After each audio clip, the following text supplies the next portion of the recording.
नमस्कार दोस्तों, मैं हूं आपका साथी, आपका दोस्त विजेश्वर निर्दोष। दोस्तों, आज के इस वीडियो में हम बात करेंगे कि कैंसर क्या होता है और ये क्यों हो जाता है। क्या कैंसर किसी को भी हो सकता है? दोस्तों, मैं आज आपको इस टॉपिक को बेहद सरल शब्दों में समझाने की कोशिश करूंगा कि जो कैंसर से रिलेटेड हमारे मन में वहम है, जो गलत गलत मिसकंसेप्शंस हैं, आज उन सब चीज़ों को दूर किया जाए। आखिर कैंसर होता कैसे है? क्या एक दूसरे के छूने से ये फैल जाता है? क्या कैंसर हमारे शरीर में बाहर से अंदर आता है? या बहुत सारे क्वेश्चंस हैं जो कैंसर को लेकर के लोगों के मन में अलग अलग तरह की भ्रांतियां हैं। दोस्तों, वीडियो बहुत ही इंटरेस्टिंग होने वाला है। अगर आप चैनल पर नए हैं तो चैनल को सब्सक्राइब करिए, वीडियो को शेयर करिए और लाइक भी करिए। तो आइए दोस्तों, वीडियो को शुरू करते हैं। दोस्तों, सबसे पहले हम समझते हैं कि कैंसर होता क्या है। दोस्तों, कैंसर हमारे शरीर के अंदर बाहर से कभी नहीं आता।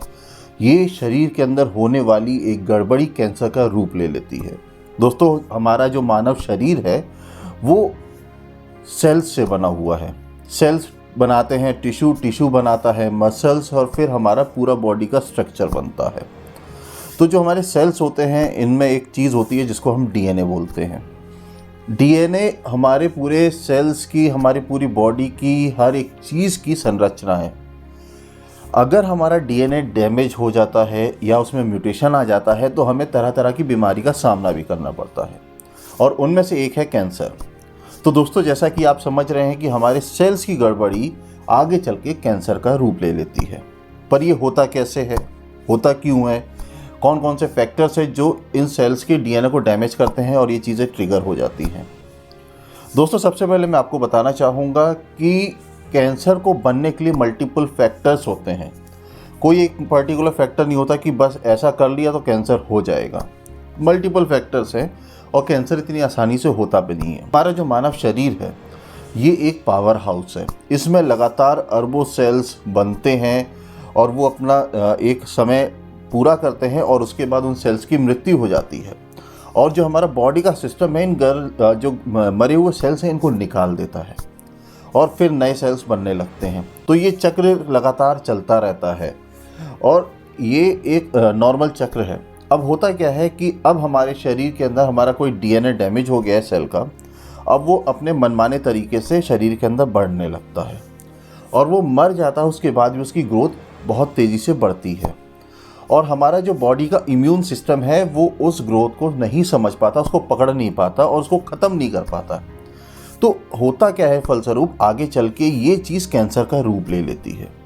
और जब ये सेल्स लगातार मल्टीप्लाई डिवाइड होते जाते हैं तो हमारे बॉडी में जो ऑर्गन्स है, जो वाइटल ऑर्गन्स हैं, वहाँ पर जाकर के ये अपनी कॉलोनीज बनाने लगते हैं, हमारे ब्लड स्ट्रीम में आने लगते हैं।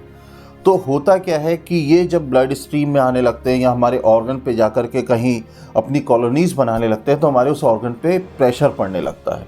और जब ये प्रेशर बढ़ने लगता है तो हमारे ऑर्गन स्लो डाउन हो जाते हैं और आगे चल के वो काम करना बंद कर देते हैं, जिसके फलस्वरूप जिसको कैंसर हुआ है उसकी मृत्यु हो जाती है। दोस्तों, अब ये होता क्यों है कि हमारे सेल्स डैमेज हो जाते हैं? दोस्तों, जैसा कि मैंने आपको वीडियो में बताया था कि मल्टीपल फैक्टर्स डिपेंड करते हैं एक शरीर के अंदर, एक स्वस्थ शरीर के अंदर कैंसर पैदा करने के लिए।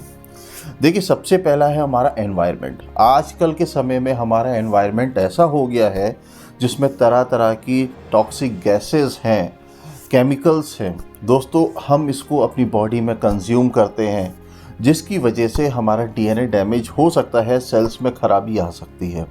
और हम देखते हैं आजकल हॉस्पिटल्स के अंदर कैंसर की पेशेंट्स की लाइन लगी हुई है।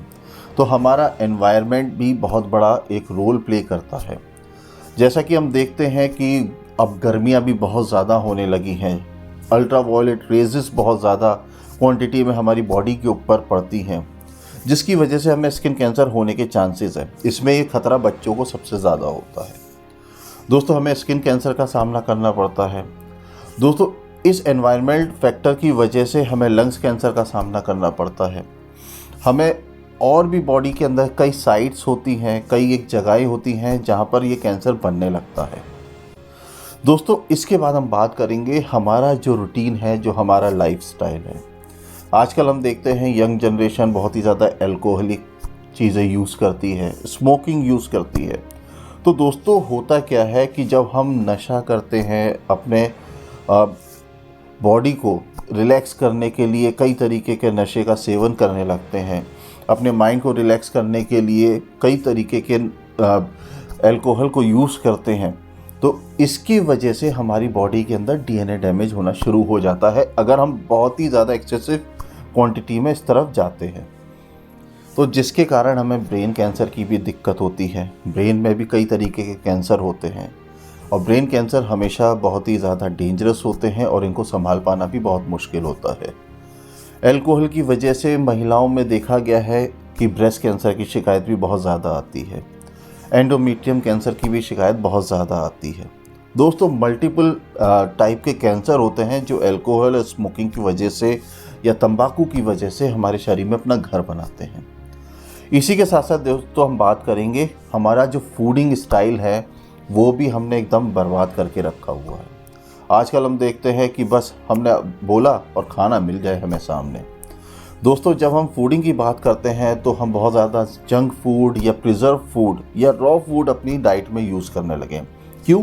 क्योंकि आज किसी के पास समय नहीं है। वो चाहता है कि बस मैं ऑफिस निकलूँ, एक बन पकड़ लूँ, एक बर्गर पकड़ लूँ और बस मेरा नाश्ता हो गया। दोस्तों, इन सारी चीज़ों में जो हमारा जंक फूड है, फास्ट फूड है, इनमें दोस्तों कार्सिनोजेनिक कंपाउंड होता है जो हमें हेल्प करता है हमारे शरीर के अंदर कैंसर पैदा करने के लिए और बहुत तेज़ी से ये हेल्प करता है। तो आपको अपनी फूडिंग स्टाइल के ऊपर बहुत ध्यान देना है। अब दोस्तों, जब हम अपने फूड के ऊपर ध्यान नहीं दे पाते हैं और हम ऐसी चीज़ें यूज़ करते हैं जो हमारे शरीर के लिए नहीं अच्छा है, हम बहुत ज़्यादा फैट यूज़ करने लगे हैं, तली हुई चीज़ें खाने लगे हैं, दोस्तों यहाँ पर सिर्फ कैंसर ही नहीं बल्कि हमें डायबिटीज़ और हार्ट की प्रॉब्लम का भी खतरा बहुत ज़्यादा बढ़ने लगता है, क्योंकि हमारा शुगर इम्बैलेंस होने लगता है, बॉडी में कोलेस्ट्रॉल बढ़ने लगता है जिससे कि हार्ट प्रॉब्लम हो सकती है, डायबिटीज़ हो सकती है। तो दोस्तों, मल्टीपल बीमारियां हमारे शरीर में घर कर सकती हैं सिर्फ कैंसर के अलावा। दोस्तों, अब हम बात करते हैं कि जब हम अपने खाने को बहुत ही नज़रअंदाज कर रहे हैं, उसमें इतनी जल्दबाजी है, उसको हम एक हाइजीनिक तौर पे नहीं ले रहे हैं, तो हम अपनी रूटीन को कैसे मैनेज करेंगे। दोस्तों, हम अपने खुद के लिए समय नहीं निकालते, ना हम मेडिटेशन करते हैं, ना कोई एक्सरसाइज करते हैं, ना हम योगा करते हैं। दोस्तों, जब हमारी बॉडी का रिदम ही नहीं अच्छा है तो बीमारियां हमारे शरीर के अंदर आएंगी और कैंसर उनमें से एक बहुत ही आजकल कॉमन होता जा रहा है कि कैंसर के केस इतने रैपिडली ग्रो कर रहे हैं जिसमें कि हमारी फिटनेस भी एक बहुत बड़ा कारण है। दोस्तों, जब हमारी बॉडी फिट रहती है, हमारे बॉडी के अंदर हमारे ब्लड वेसल्स, मसल्स ऑक्सीडाइज रहते हैं और उनको प्रॉपर एक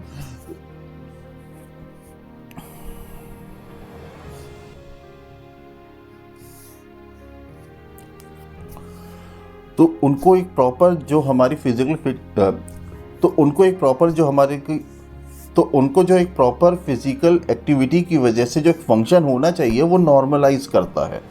तो दोस्तों, जिसकी वजह से हमारे शरीर के अंदर बहुत सारी बीमारियां नहीं आ पाती।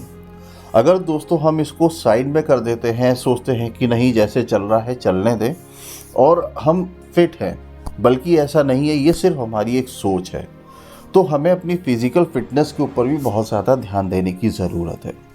दोस्तों, ये सारे मल्टीपल फैक्टर्स हैं, हमारा एनवायरनमेंट है, हमारा फूडिंग स्टाइल है, हमारा लिविंग स्टाइल है। अगर हम इसको मैनेज नहीं करते हैं, अपने खुद के लिए समय नहीं निकालते हैं, तो हमें बहुत सारी बीमारियों का सामना करना पड़ सकता है, जिनमें से एक बहुत ही भयानक बीमारी है कैंसर। तो दोस्तों, इस वीडियो में मैं आपको ये बताना चाहता हूँ कि कैंसर हमारे शरीर में बाहर से नहीं आता, बल्कि हम खुद मेहनत करके पैदा कर देते हैं और फिर बाद में सर पकड़ के बैठ जाते हैं कि अब हमको ये बीमारी कैसे हम इसको दूर कर सकते हैं, अब हम इससे कैसे बचेंगे। दोस्तों, आपको बताना चाहता हूँ कैंसर एक बहुत ही डेडली बीमारी है। इसका इलाज भी बहुत महंगा है और बहुत ही कॉम्प्लेक्स इलाज है और कई बार सफलता मिलती है, कई बार सफलता नहीं मिलती है।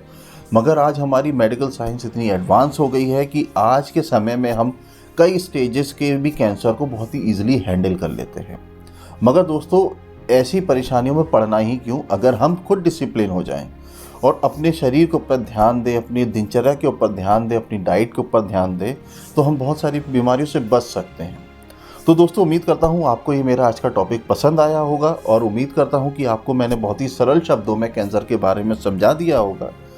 अगर दोस्तों कोई परेशानी है कैंसर से रिलेटेड तो आप मुझे कमेंट करके पूछ सकते हैं। मुझे बहुत खुशी होगी कि मैं आपके सवालों का जवाब दूं। दोस्तों मिलते हैं अगले एक और वीडियो में, तब तक आप अपना ध्यान रखिए, सुरक्षित रहिए। नमस्ते, जय हिंद।